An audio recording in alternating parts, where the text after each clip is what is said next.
Starfleet Academy Season 1. This is a spoiler review. I do have a review up on my blog, soundofmyhead.com. It's pretty much spoiler free. There's probably a couple small spoilers in there, but nothing too crazy. So if you want to check that out instead of this or before that or whatever works for you. I ended up giving this season a 2 out of 5. I could have maybe bumped up to 2.5, but I'm going to stick with the lower grade. I know this show's been getting a lot of pretty negative reviews from the fans and the general audience. I'm a massive Star Trek fan. I still enjoyed it mostly, but it wasn't that. I don't think it was the greatest.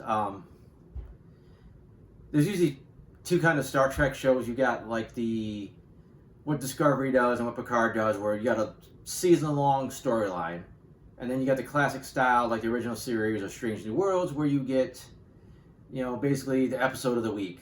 We're on this planet, or this is happening, or whatever. And then there is a little, through line going through some other stuff, especially some character beats. Maybe they set up a big bad for the finale. This is Starfleet Academy somewhere in the middle, I guess. Like, there's a very rough storyline going through, and it's basically that, Caleb is trying to find his mom.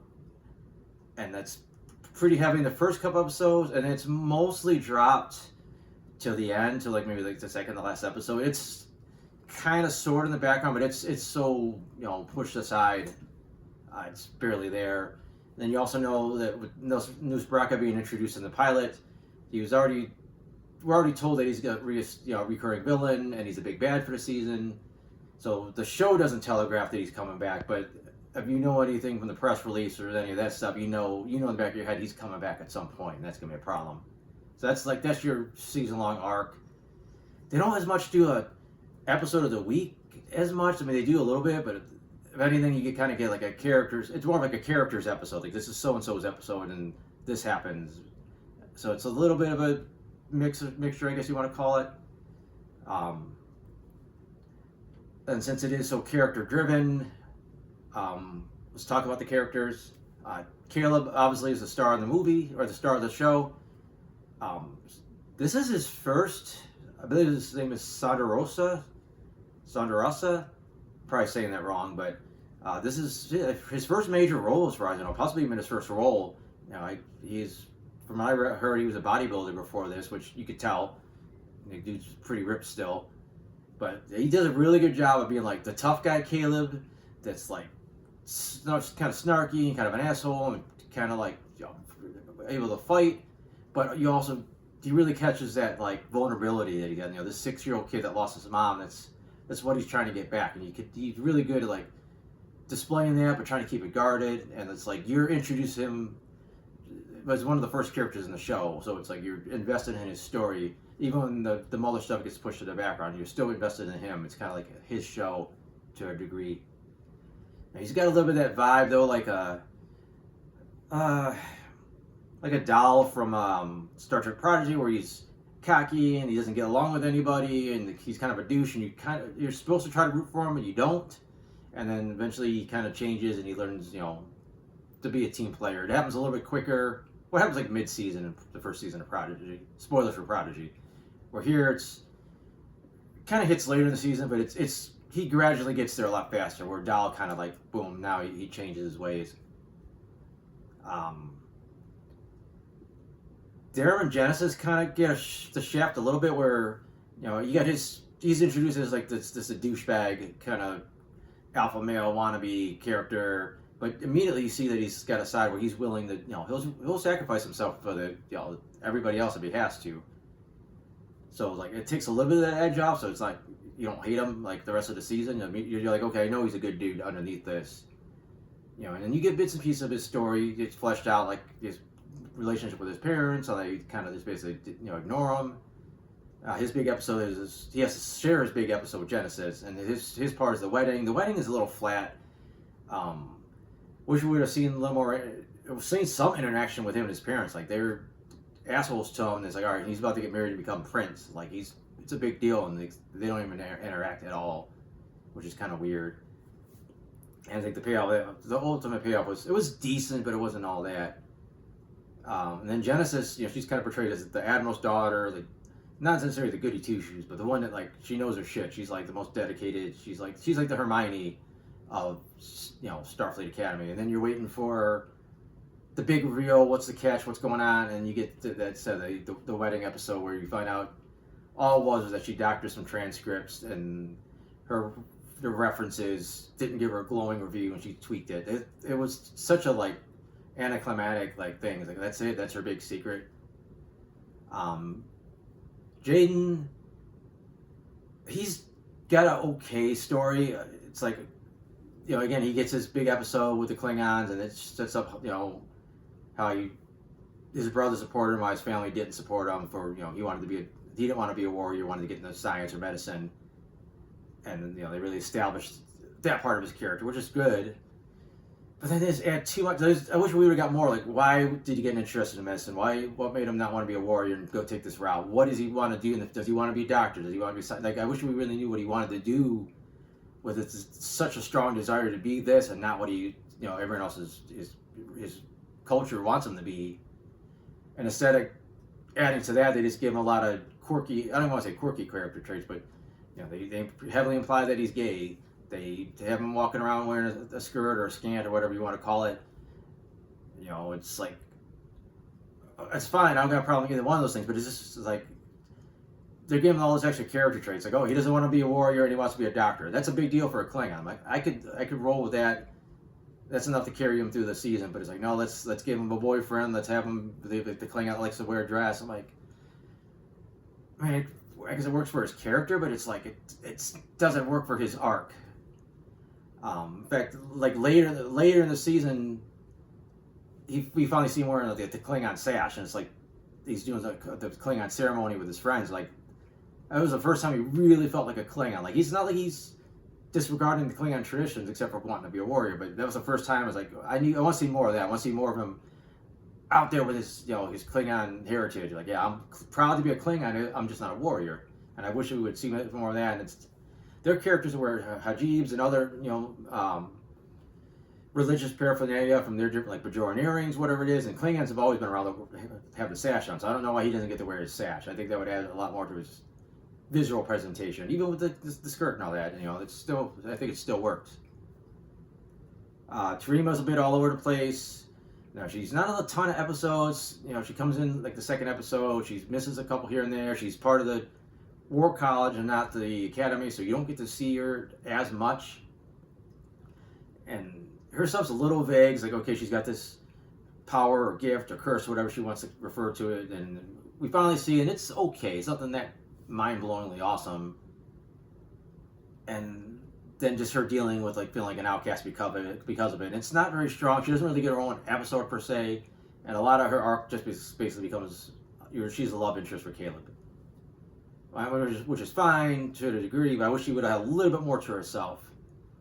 And then as far as the instructors, Nala is a decent character. It's weird because she's got this really quirkiness to her, which I'm just going to attribute to like Lanthanites. Like, we know Pelia is really out there, so that's just a personality trait for them, because she's always walking around with those shoes on, or she's sitting upside down in a chair or whatever, just really weird stuff. But when it is time to be serious and it is time to like step it up, she is able to do it. She is able to give the big speech or stare down the enemy. As it's a big difference between the two. It's almost like going from Yoda at the beginning of Empire Strikes Back when he's laughing and goofing off to the Yoda we see after that, and except if he just kept going back and forth between the two, if that makes any sense. And you got characters coming over from other shows. Admiral Vance from Discovery, he doesn't get to do much here more than he did in Discovery. He's the Admiral. He shows up, here's a mission, or here's his political BS. You don't really dig into like his background so much. You don't learn that much more about him. Also forgot to mention another new character is Laura Thuck. The accent really threw me off. It's like you get this Jem'Hadar Klingon that should be like the baddest warrior, and then she's got this kind of British, like I guess it would be like a Cockney accent, and it's like she's a little bit more humorous than scary. I know the actress that plays her is a comedian, so I see they're trying to play to her strength, but it's not what you would expect. And it's like, so a Klingon and a Jem'Hadar got together, and I guess they raised their daughter on Earth in Britain for some reason. It's kind of a weird thing.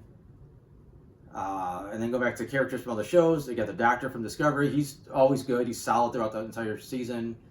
A couple standout moments for him. And then we have Jet Reno from Discovery, who's just snarky, kind of like, how she is in Discovery. She doesn't get a ton to do early on, but like the final couple episodes, she really gets a chance to step it up. And I was actually pretty happy how her character arc went. It's not really an arc, but you're seeing her character really embracing that teacher role. And the villain, Spraka, he's fine. It's just Paul Giamatti just chewing up scenery left and right.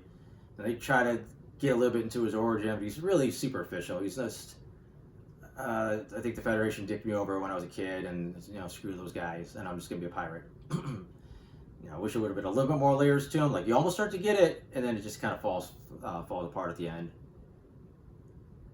I think that's probably about it. The show looks decent. It's got the same basic aesthetic as Discovery and even Strange New Worlds, but more Discovery because of that future tech. And I think the Athena's a decent looking ship.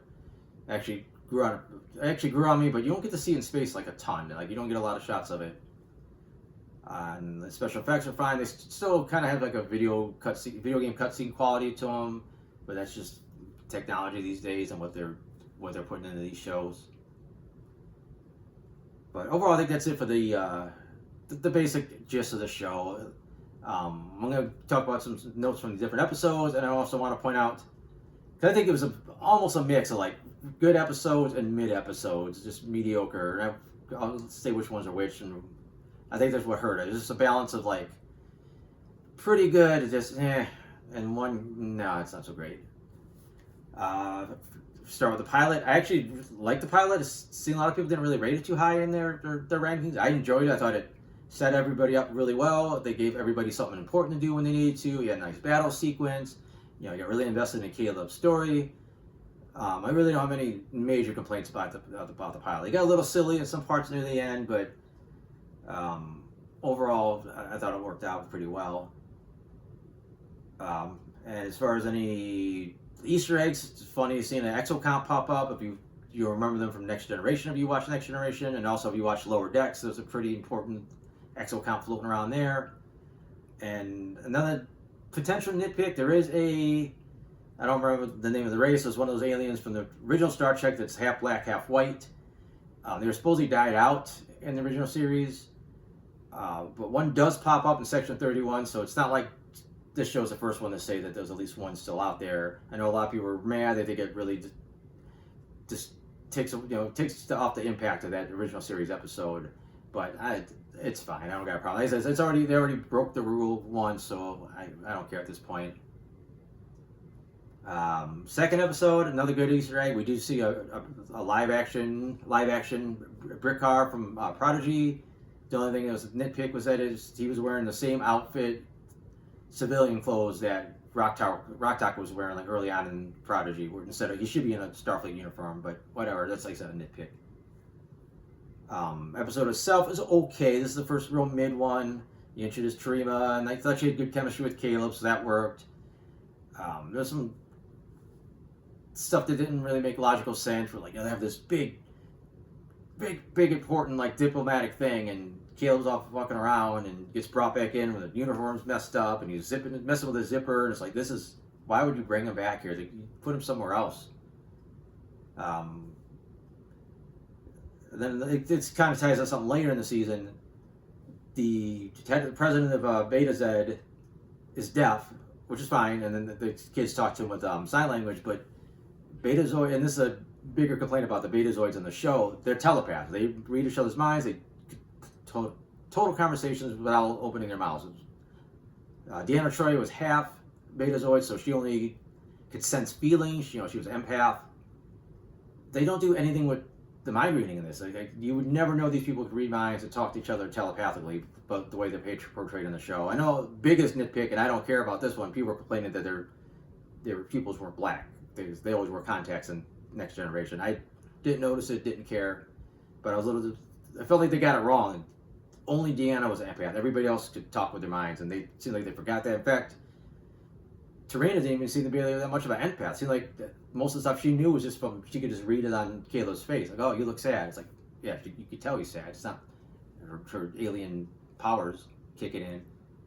But I thought the ending was fine. It was just predictable. You know, the Beta Z is going to be the new home for the Federation. Episode 3, least favorite of the season, just real corny. You got the goofy back and forth between the prank war between the War College and the Starfleet Academy. I thought it was really weird that there was a War College. I think it was only probably added just to give like a rivalry. Seems like it should have kind of been dissolved, but whatever. You know, it could maybe get something more interesting that goes down the road. But right now, it was just for like to have some antagonists.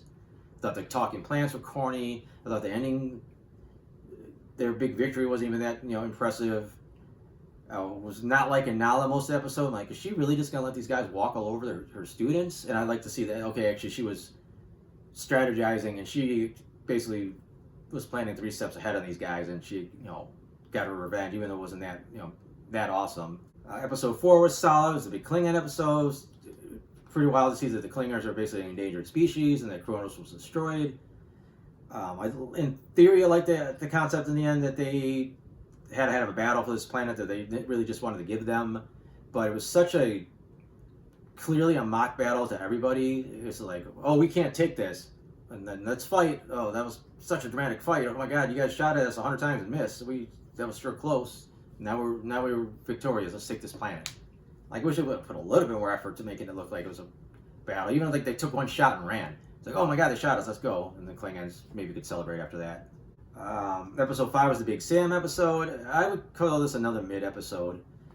They went really quirky with it. They went, weird graphics on the screen. Her like she was writing stuff, very similar to if you watch the Ms. Marvel show on Disney Plus. Kind of that kind of vibe. It was okay. Like, one thing about her character is, I didn't really bring her up earlier. She's supposed to be like the quirky one. She's supposed to be like the Data, the one that doesn't really understand humans. Like, she's only been like alive for like a couple weeks, so she doesn't understand like interacting with like other beings. And you don't get as much of that as you think you would. Like, there's a little bit early on, and after that, it's just like, oh, she's almost just like everybody else. And this episode gets back to that goofiness, which was nice. I think a lot of people were expecting Captain Sisko or something crazy to show up. I wasn't expecting it myself. I thought there was a couple missed opportunities when they showed the Bajoran orbs, Tears of the Prophet. I was like, oh, maybe this will give her a vision of the Prophet. That'd be pretty cool. We haven't seen that in like forever, and they didn't. So that was like a letdown. It was pretty cool seeing Jake Sisko pop up. I'm glad they worked that in. And not too much else I could say about it, I don't think. Oh, also interesting, they did find a way to bring Dax back. And also the humor in this episode, I was going to say, the humor is a little bit out there, and Tawny Newsom was a co-writer. She was from Lower Decks, and it feels lower. A lot of the humor on the show in general feels like Lower Decks, but especially this episode, where it's a little bit lowbrow, a little bit like juvenile humor sometimes. And sometimes it lands, and a lot of times it doesn't. I think Lower Decks had a better success rate with their jokes. We were seeing Tawny Newsom playing the new Dax. Another nitpick, I think symbionts are established as 800 years old is kind of pushing it. Like, you're ancient at this point, and like it's a miracle you're still alive. And then Dax's symbiote would be like closer to like 1,000. Who knows? Maybe there was some shenanigans that happened, time travel. I don't know. I'm not gonna worry about it too much. It's just a little nitpick, especially since they so recently established that on Discovery that the lifespan of the symbiote, and then they come like a couple years later and be like, no, this one's 1,000. Episode 6. Probably the best episode of the season. Surprisingly, how raunchy it started off. We had a solid lovemaking scene. First time we really got anything I think like that in Star Trek. Very close to seeing some boobs, basically, female nudity. Love to see that they went on an actual kind of an away mission, going to like this derelict ship. Very Star Trek. Shit hits the fan. Everything's pretty intense. They thought they had to kind of cheat a little bit to get Braca back in there, but I think the payoff was worth it to have him in there. I was actually just starting to like that dickhead Vulcan, and they killed him to the point where I actually felt, when he died, I actually felt bad. Like, oh shit, I was just starting to like the dude. So I think that was really just devastating to all the characters, and then kind of sets up the back half of the season. 7, like I said, is the episode that splits between the wedding and the Genesis stuff. Nothing too special about it that I haven't mentioned. It just felt a little out of place, because when you roll in the next episode after this, like, it seems like some of the stuff should have been reversed as far as the story, the arcs go. Like everybody seemed somewhat well adjusted here, except for Tamina. Tamina that's recovering. But the next episode, when she comes back, everybody's like, "Oh my God, we're all flipping out because of this. What happened in that away mission?" I'm like, "You guys are fine mostly last episode, and now you guys are suddenly flipping out about it." It was like trying to have their cake and eat it too. They wanted to push off the Tarima stuff for a minute because of the relationship with her and Caleb. I don't know. I'm not gonna get into too much more. We finally got Tilly on the show. Love seeing her back. Wish she was on the show more. She really, she's really nailing that role as a teacher. Didn't think the play angle worked. Like it was building up to something pretty cool, and it just kind of fell flat. Especially, it's like they all just like, hey, let's just do this play in the middle of the thing by ourselves, and we'll all feel better. And then Dorima was ready to leave, just turns around and like, oh, I'm gonna come back and read the play, even though I didn't know they're gonna be reading the play. Like it's not like anybody gave her a pep talk, and she's like, I gotta go back. Just kind of felt a little sudden. Then this next part of the episode was with the Doctor and Sam. It was fine. The one thing I did like, it was cool that they did mention that the planet from Voyager where time moved faster than the rest of the galaxy. That was a nice little callback. But they had this really obscure callback. I didn't even remember the episode where the Doctor had a holographic family that, basically the one daughter died. I didn't even remember that episode. I had to look it back up again. But it was really weird that this is the whole reason, like, this thing that happened to him, like, 800 years ago or so, because of that, he can't be a mentor to Sam. But it's like, that's fine, but there's like so much other shit that happened. I wish they would have really harped on, look, I was a mentor of these kids on, the Protostar, and I was this, and like seeing all these people die, I just can't do it again. And then maybe tie back to like, you remind me so much like the first person I ever lost, and I can't, go back to that. But it's just kind of like, yeah, one time this hologram died, and now I can't be your mentor. So that was kind of weird. And then they basically reboot Sam at the end of the episode. It's like, she's gonna have a new personality now, and I kind of think it's kind of, because I said she was unique, she's different, she's trying to learn. She's basically around different people for the first time. And now it's like, oh no, she had whole like she grew up now, she had guidance and all this shit. So now she's like, it's like giving Data like his emotionship at the end of season 1 of Next Generation. Like you want to see him learn and like experiment and like fail and try to be a human. And it's like, no, here you go, get out of jail free. You're done with this. Let's move on to something else.